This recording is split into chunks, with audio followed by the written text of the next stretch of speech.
So it's a homemade stand I made, you guys, because the breeze is super strong.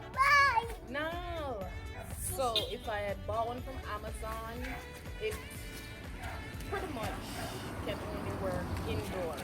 So I had to build one myself, and so far it pretty much withstands the breeze, so I'm super excited about that.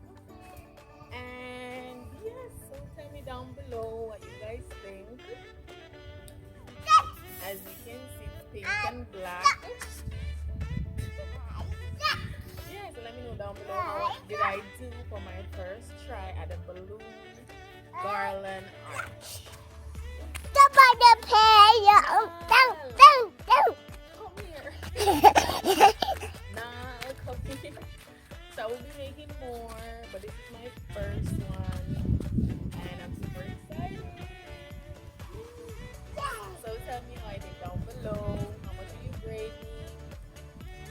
Let me know if you didn't like it. Come here. So let me know if you like it or if you didn't like it down below. So okay guys, so my balloon garland is a hot mess. Like all the balloons popped. I'm going to show you guys. So I actually like transform it into this column right here. So I take off all of them that I can use and turn it into a column. So this is what it looks like, and it's the same balloons. Yes, Funkin? It's the same balloons. I was just trying something.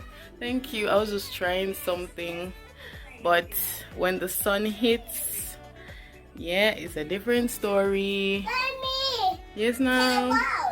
Yes. So this is what the balloon column looks like now. Oh my goodness. And I think it's just after 8 in the morning, and the balloon column is a hot mess because the direct sun is hitting, and I am practicing, so the balloons are cheap, so they're definitely gonna burst in no time. And that's pretty much what happened here. So they all burst.